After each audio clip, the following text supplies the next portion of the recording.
Hello listeners, Jordan here. I just want to let you know that you can listen to Nighttime early and ad-free on Amazon Music. Include it with Prime.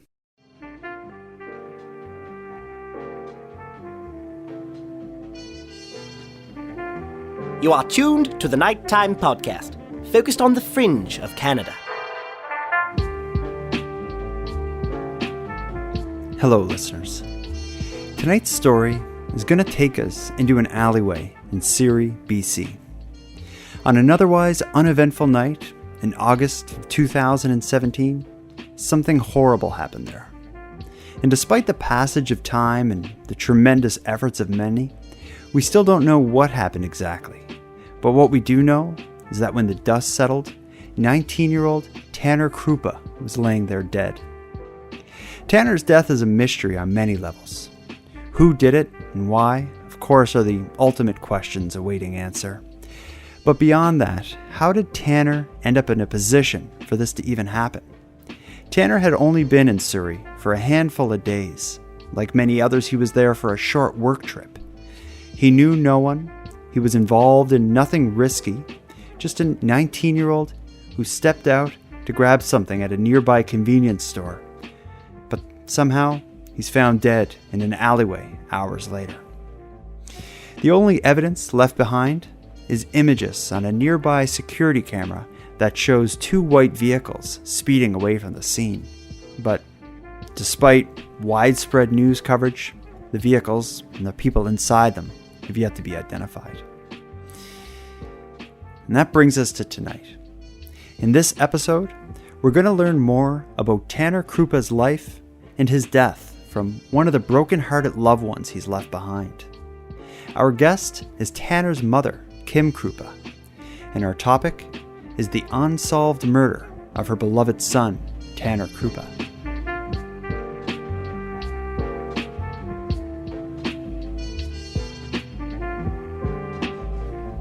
So Kim, where I'd like to start is just by learning a bit about your family and your background, just to kind of get a sense of where Tanner comes from. So maybe tell me a bit about your family.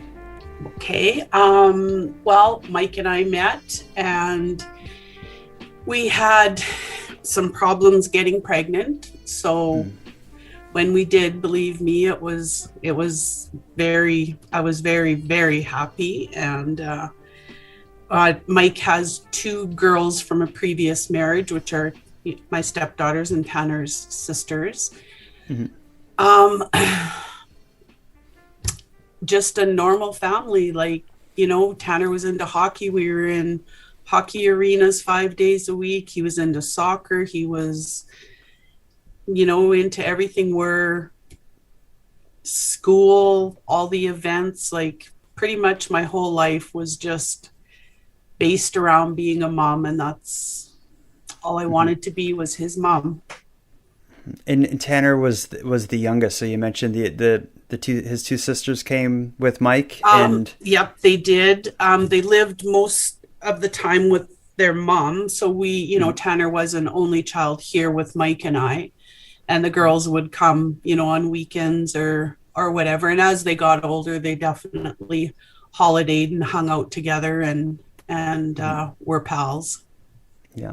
And everything I read about you and about your family, it always makes a point to mention how your world just revolved and revolves around Tanner. So maybe give me a sense, like what was your relationship like? Our relationship was, I can't even tell you.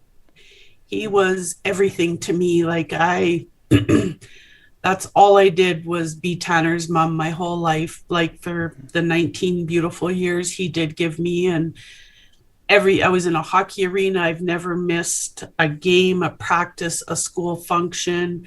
I've maybe even done some homework for him. And, we were just best pals. We talked all the time. We text like a million times a day.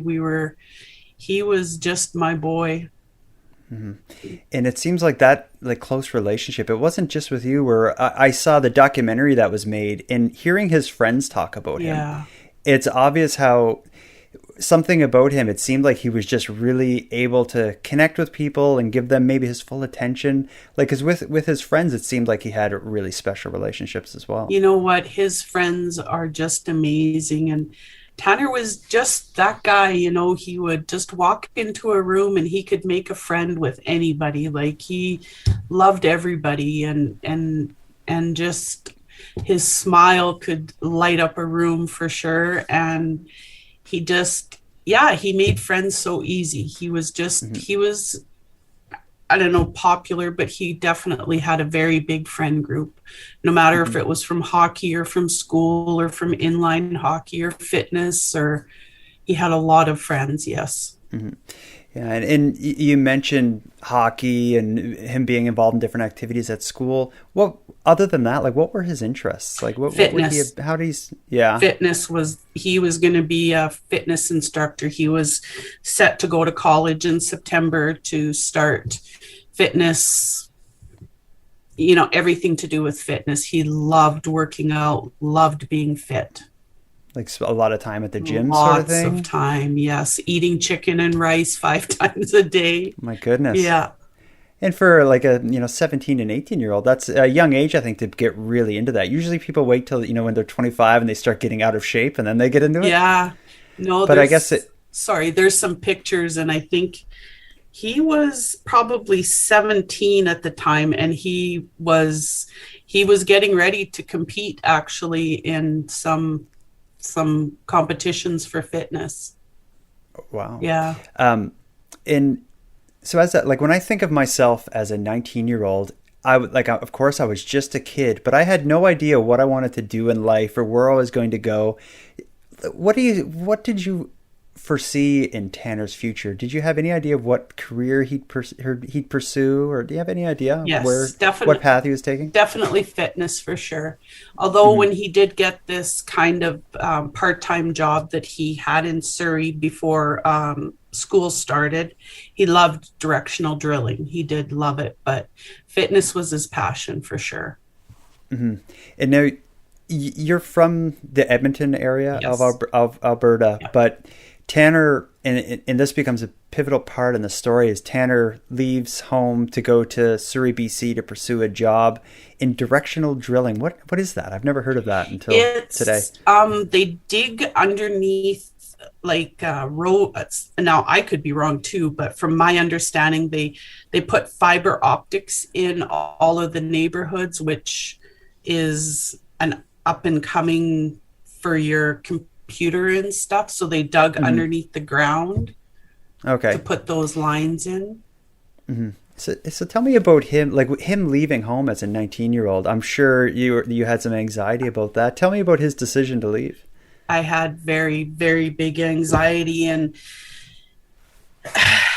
if I had have ever read up on Surrey and realized what a terrible place it was, believe me, I would have done everything in my power not to let him go. But 19 years old, job in British Columbia with the mountains and the water and hot girls, and he was just so excited to go. Mm-hmm. Do you remember, tell me about when he brought it to you, I'm going to go to Surrey? Yeah, I was upset. I was just, nope, you can't go that far away from me.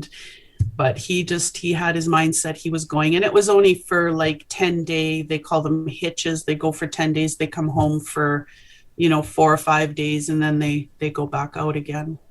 Okay, I know a lot of people who do something similar. From Nova Scotia, from the unemployment rate's so high, a lot of people will go out west, probably to places like Surrey for a short amount of time to work. So this was, and what was happening in his life? Was he done high school at this point? Yes, he sure. So he had the freedom to do this? Yeah, he was done high school, graduated, had a beautiful graduation, and as he put it, it was the best day of his life, graduation. They had such a great grad. And yeah, he was working for a company here in Edmonton and got laid off. And so a friend of ours had suggested that if I call this person, and they talked to Tanner and said, yeah, well, he was working here in town for them, running around and stuff, but somebody got dismissed in Surrey, so they asked Tanner if he wanted to go. Okay. When I think of moving away from home for the first time, it was like me and a group of friends moved and, got an apartment together. Was he going with friends, or did he leave alone? No, he went all by himself. The company had a house rented in Surrey, and there was a gentleman living in the house that worked for the company, and he was doing the directional drilling, and Tanner was just going with him to help him. Yeah, and as a 19-year-old, it would take a bit of bravery to be able to, leave home like that.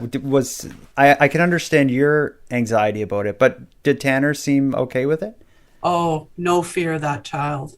Could not wait to go and experience BC and probably get away from his overbearing mother and, just kind of be 19. Yeah, and my geography is certainly my weak point. Edmonton to Surrey, what kind of distance are we talking about? For a drive, it would be about 10, 11 hours. Okay, so this isn't the city next door kind of thing. This is a significant move where he would be away from his friends and contacts and whatnot. Yes. In just roughly, what is it? When is it that he moved? What was the date roughly that he ended up there? So he probably moved, I guess he didn't move. He just went down there for 10 days. Yeah. But it was probably the beginning of August he did his first hitch down there. Came home for his birthday, which was August 14th. And he was home for 5 days, and then went back on the 17th. Mm-hmm. Yeah, and I'm saying move there, but he never moved there. He was just going there for spurts of time to work. Yes. And how, when he came back the first time, how did you describe his time in Surrey to you? I'm sure he had a lot of questions. Loved it. He just loved it. They could go down to the beach. They went swimming in the ocean. The weather, just everything. He really enjoyed being there. Yes, but missed home too. Yeah, but as for the arrangement of going there for the short amount of time and working seemed to be working out for the most part. Absolutely.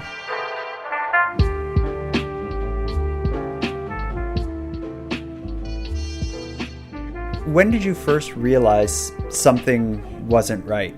Well, I got up on the morning of the 20th and I started texting him about 10 a.m. And he didn't text back, which is just never happens because no matter what he's doing, he always texts. So I kept texting and nothing. And I had called my husband. He was in Saskatchewan and he said, quit being crazy. He's fine. He's probably just sleeping or whatever. And then about 3:00 in the afternoon, a lady from his company had called and asked if we had heard from Tanner and said that he didn't come home the night before. Okay. So I called the RCMP right away, put out a missing persons report, and they took it right away, which everybody tells me is a bit odd because they usually want to wait 24 hours, but they kept putting me on hold all the time. So I think that because they had found Tanner at 5 a.m. that day, and I think that they were piecing it together that they had a pretty good idea of what was happening. Yeah. So and you mentioned texting him. Was that how you often kept in contact? You just text back? Always, yeah. Mm-hmm. So you had a pretty good sense when he didn't respond that I knew right away. Yeah, and because where he would have been, I'm just thinking and speculating, but where he was in a city where he wasn't surrounded by his friends, it's not like he'd be out all hours of the night because he would have been around workmates and stuff. Yes. And then I'm sure when you got the phone call that he didn't report to work, you knew something was up. Absolutely. So when you called the RCMP, put through the missing persons report, were you just left waiting to find out what happened, or did you? Yes. Yeah. They just took my information and said that they would get back to us. And so I called my husband again, and he was 5.5 hours away in Saskatchewan, and he started driving home. And we put out, my daughter Brittany made a Facebook page, and did all this media stuff saying that Tanner was missing. And then about 2:30 in the morning, a police car pulled up in front of our house. And Oh. And were you sleeping? Did they wake you up? oh Like, no, the house was half full of all of his friends. And oh yeah, because at that point you would have been in panic mode. oh yeah. Can you describe like seeing them pull in the driveway? I can only imagine what you thought. Well, I knew. And honestly, I kind of don't remember a lot from that night, but my husband was just coming in. His name, Mike, was just coming in from being gone, and he was walking up the driveway as they were pulling up. So they really didn't even kind of get in the house, but the doorway, and Mike met him there, and they told him that they had gone to the house and got Tanner's toothbrush and did a DNA, and he was positively identified. Wow. Was that something like I couldn't imagine getting that kind of news? Was it, and you likely don't, as you said, don't remember that night, but it would have just been unbelievable. I can only imagine. Honestly, I think I've got to say I'm still surreal. It is. For I think 2 years I was in complete shock. I just kept waiting for him to come home and just hoping it was a wrong identity. And how can this happen to my only child? Like, it's shock isn't even the word. And 19 is such a like a young age, and I like when I hear Tanner's story, it's when I think of myself and my friends as 19-year-olds, that's such the very beginning of, you know, so much of your life. I can't imagine how this how it would, you know, how it must feel. But when the RCMP show up and they give you this news, like for a family that goes to that, I can only imagine you're just left there like wallowing in grief. What happens next? What does happen next? I don't remember a lot of that night. His best friend, Riley, and Riley's mom and dad were here, and a couple of his other friends, and it's just shock. It's like, this can't be happening. And we were up all night, and then, you know, the police started to call, and the phone was going crazy with everybody getting the news, and just trying to figure out what our next step was. But I honestly don't think we believed it. And even now, with the passage of time, it seems like so little is known about what actually happened that night. Like, what do you remember, or even in the days after, do you remember what the story you were given was as far as what happened? Well, the first story we were given was it was a hit and run. He was hit by a car and somebody left. We've been told not much by the RCMP. They keep very tight-lipped. We didn't even know how he passed away until about a year ago, because they don't want that revealed. So we finally know. Sorry, I lost track there. What was the question? Yeah. Sorry. So as far as what you were told that happened. Right. I am assuming like when you first get the news, it's the idea is like, I don't believe it, and what the hell happened? You know, like, how could this happen? It was a hit and run. That's what we believed for probably the first 2-3 days, because that's what was out in the news. And then an RCMP officer called us and said it was a homicide, and that there's a couple different stories, and I'm not sure. There was a phone call saying that there was an altercation in the alley, and when RCMP got there, they had found Tanner.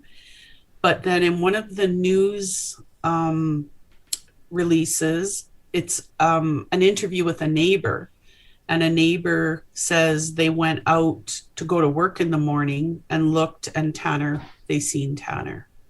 Wow. So we really don't know.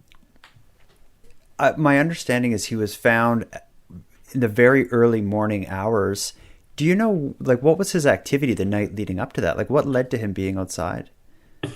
And then again, him and his roommate were at Boston Pizza. I talked to them. They were on their way home.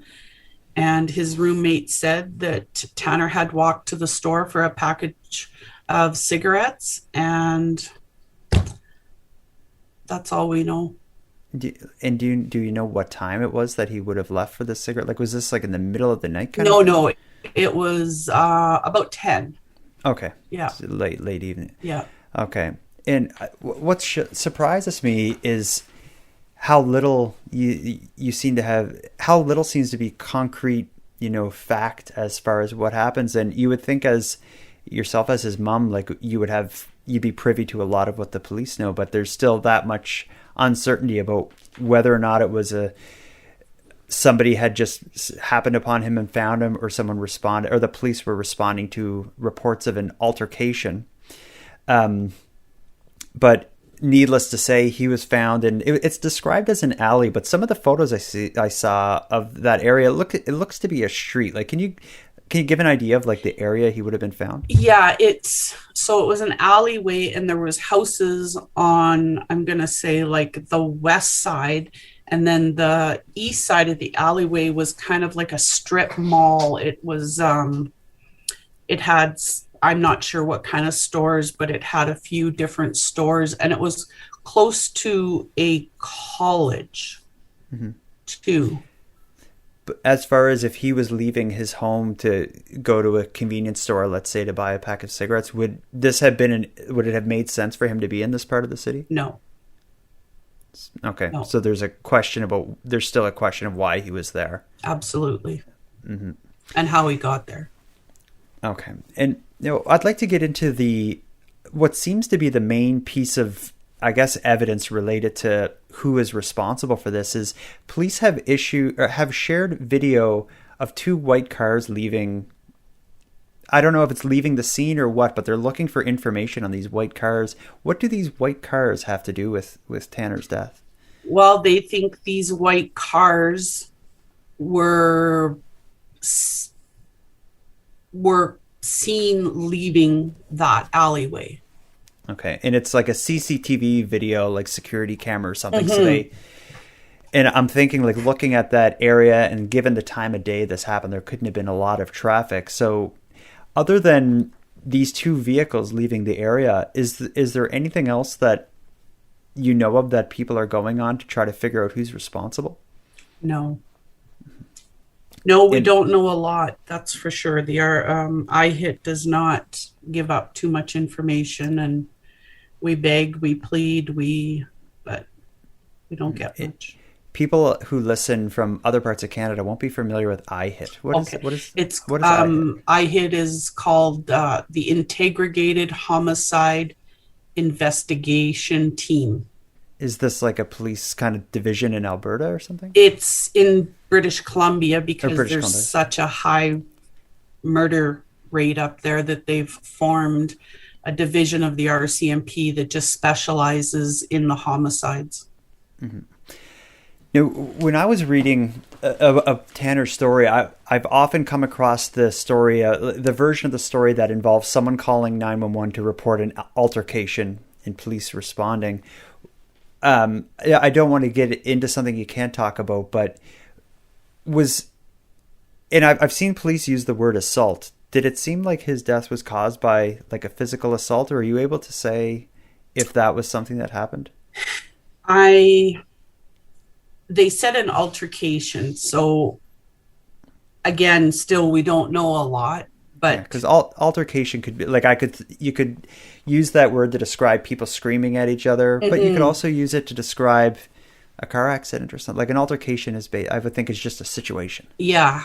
Me, myself, and our family, we think it was a physical altercation, but IHIT has never said that. Okay. Yeah. And it's been a few years, I believe, since the video footage of the two white cars has been released. No movement on identifying them. Not as far as I know. No, none. Whether they would tell us or not, I'm not sure. It has, just where you've brought up that kind of the idea of you being sort of on the outside of the investigation a bit, has the communication and the relationship between your family and the police, has it been positive for the most part, or has there been challenges?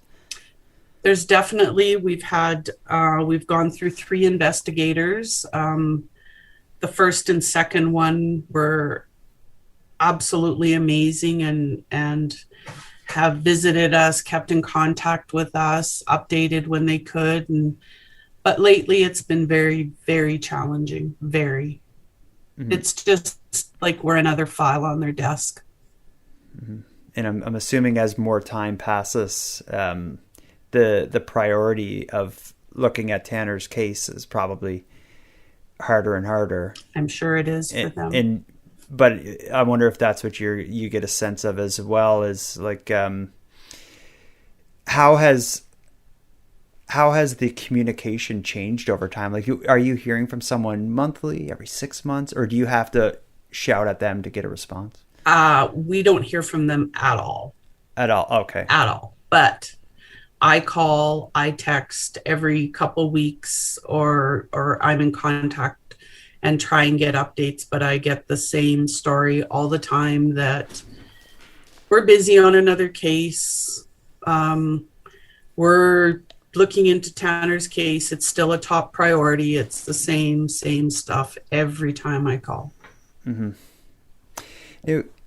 I've seen you as well as others quoted as Tanner wasn't someone that was ever involved in trouble. It's not like he had a drug problem, never been involved in crime. Like, never. Do you have any idea of what he got mixed up in, or what would have happened? That, like, did he have, for example, like bad relationships with people there? Like, I'm just trying to think of was there anything that made him a risk?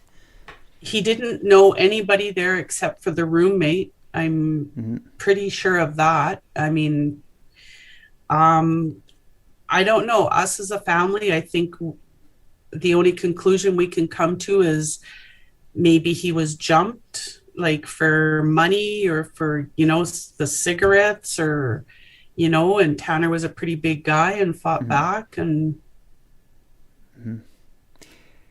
but again, that is something you're just theorizing. It's not like you've been given evidence to suggest that's what happened.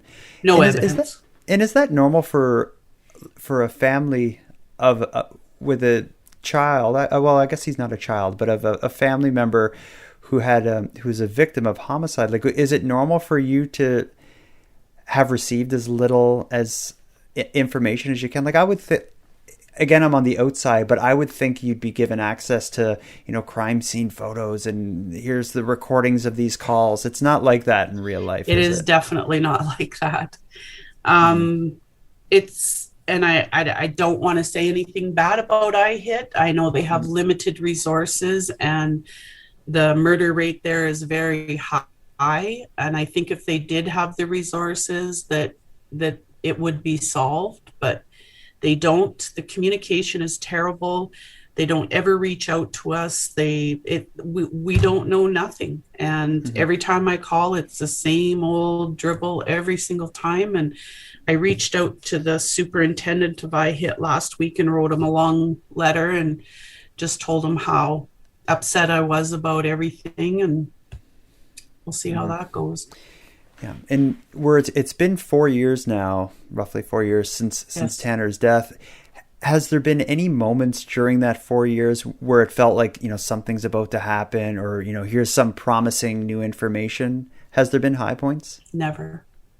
The high point, when these 2 beautiful people came into our lives and did that video, that was a very, very promising, it felt like I feel like we're doing iHit's job. We're doing all the media stuff. We're doing we started a charity called Tanner's Totes, and we're trying to keep his name out there and trying to keep it circulating. So, if somebody knows, but we're doing this as a family. Like, iHit has never come to us and said, how about we do this, or how about we do that, or let's, do this. Like, never. We as a family are doing all this stuff on our own. Mm-hmm. And how do you coordinate that? I'm just thinking, if you just take a Canadian mom and all of a sudden your job is marketing for advocacy for an unsolved murder, like that must have the growing pains that must have come along with learning to do this sort of thing while dealing with the death of your son. How does that happen? It's been crazy. Well, the Tanner's Totes we started because that's who Tanner is. He loved to give. And I don't ever want his memory to die. So doing Tanner's Totes is just something we do every year on August 20th, that when he passed away, just to do something for him to have the worst day of my life and our family's life, to give back. And that's who Tanner was. He gave back all the time. So, and then the video and a bunch of other stuff we've done, I've been very fortunate to have amazingly beautiful people in my life that just want answers. Mm-hmm. And I've watched the video that you referred to these two making. How did that? It was very well done. I would describe it as like a 15-minute documentary, both about Tanner's life, but about the grief that yourself and Tanner's friends are dealing with. How did that come to be? The documentary, or video, or whatever you should call it. They're co-workers, but I only work. This is a second job of mine, so I only go in on weekends. So I don't see them that much, and we just happened to be standing in the kitchen one day, and they didn't even really know about Tanner's passing. And I had a TK sweater on, and they had asked about it and immediately said, we're going to help. Mm-hmm. And yeah, that's what they did. So it's not like filmmakers or something that approach you. Wow. Because it's very effective. I watched it with tears in my eyes at both the story, but just how well it's put together. That there's so many moments in it where you see the connection that Tanner's friends and family had with him, where it's not like, well, maybe that's because it wasn't filmmakers and it's just a genuine, sincere reflection They are so genuine. Mm-hmm. Every interview that they did with all of us and all of the kids, they were crying as they were doing the interviews and doing the videoing. Mm-hmm. You also have created a website that you're using to seek information as well as awareness. Is it yourself or family that's running that? That's the people that did the video. They did that too. Wow. And made a TikTok and made an Instagram and made a we did Facebook already, but yeah, they've been just. Mm-hmm. So let's talk a bit about the support you receive, because I can tell that Tanner has been able to connect so well with people he've known through his life, but there's also a lot of people online seem to really have rallied behind him and behind you. Tell me a bit about the people who've come out of the woodwork, aside from these two who made the film, that are, supporting you.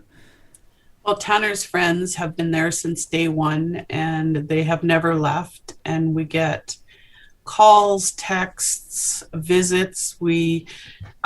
Until COVID, we had supper every Sunday since Tanner's passed away, and all the kids would come every Sunday and we would have supper together. And they have, I can't tell you what they mean to me. I miss watching Tanner grow up. So when they come over and they just sit around and have supper and talk about what they've done and, their parties and whatever they've done, it just brings me some happiness just to hear that. Mm-hmm. I don't know if you can put this in words, but I'm just thinking, like, I know people around that age, 17, 18, 19, 20, there's so much change in such a short amount of time.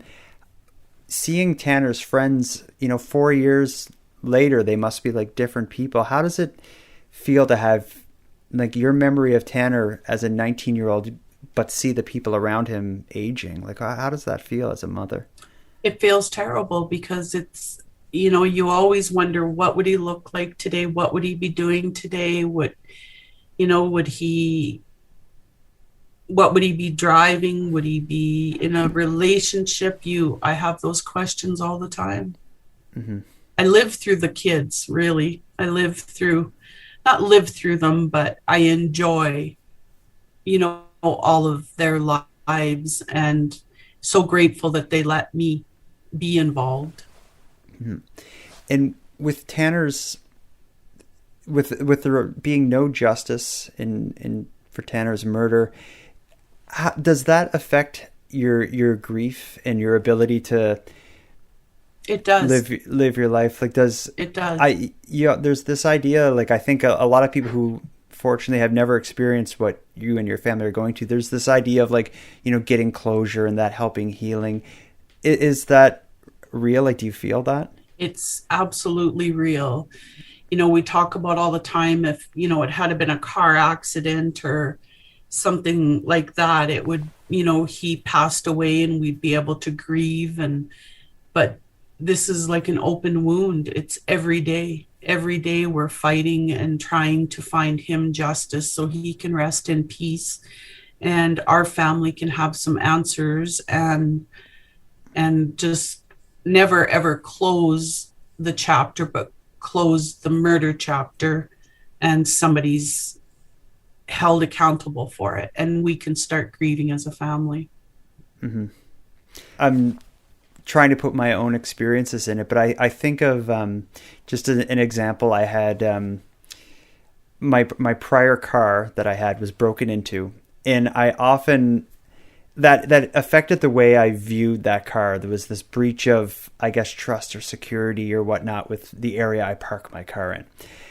I wonder if, as the mother of a son who died assumingly by violence, when you think of Tanner, how do you not think about the dark side that ended his life and instead remember the memories? Like, does that dark end affect your memory? 100%. I think about it all the time. We've been told by IHIT that it was very quick and that he didn't suffer. And I hang on to that because I can't even talk about if he suffered. They've told me he didn't, and I'm going to believe that. So for people who want to learn more about Tanner or get involved in advocating for him, where do you suggest they go? Maybe the whathappenedtotanner.com. If people can go to that website and just watch the video, share the video. It's on Instagram, What Happened to Tanner, or at What Happened to Tanner. It's on TikTok. I just hope that everybody can share it and it can get out there and just get to the right people that know something. Like a lot of people are going to listen to this. Surrey's a large city. There's a lot of people who come and go from there. A lot of time has passed, so I can also assume that whoever was involved in this, there's people around them who know. Give me for anyone out there who may have some information, do you have anything to say to the people who maybe suspect something or possibly know something? Please, just like anything, even if they don't think it's big or they don't think it's just anything that they could, just please call IHIT and let them know. Like, it, big, small, maybe they think it's something, maybe they don't, just call them, because the littlest thing could just, could bring us justice. There's people out there that know. I know that. And there wasn't, through the IHIT, they said that they feel that it's a group of people and people were witnessing what happened and weren't involved.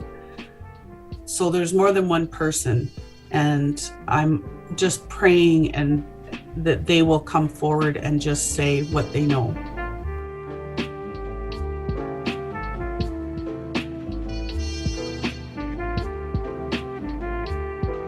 I want to thank you for joining Kim Krupa and I for a discussion about what could fairly be described as a parent's worst nightmare. I, like Kim and many others, believe someone out there holds information that could help close this chapter of grief for many of Tanner's loved ones. If you have any information regarding the death of Tanner Krupa, please do the right thing and pass that information along. The Surrey Police or Crime Stoppers would love to hear from you.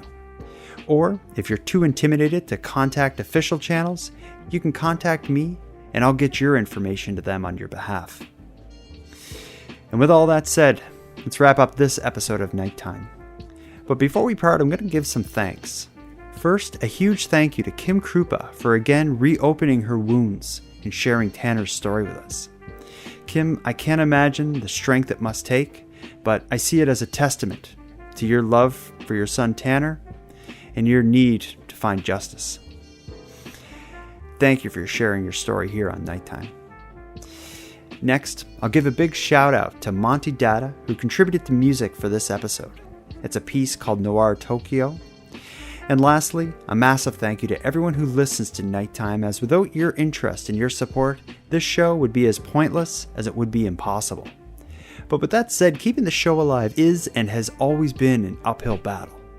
So if you want to tune the guitar strings on this show, please consider subscribing to the premium feed.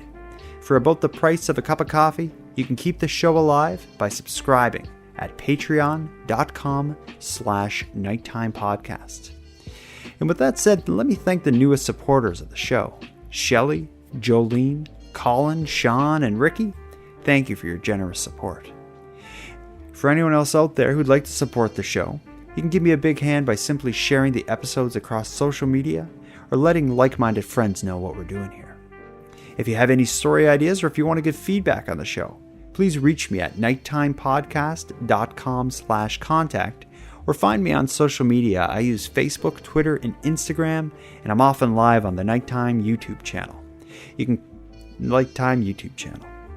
So that's it. Until next time, take care of each other, hug your loved ones tight, and please, if you know anything about Tanner Krupa's death, please pass that information along. The Nighttime Podcast is written, hosted, and produced by Jordan Bonaparte. Copyright Jordan Bonaparte.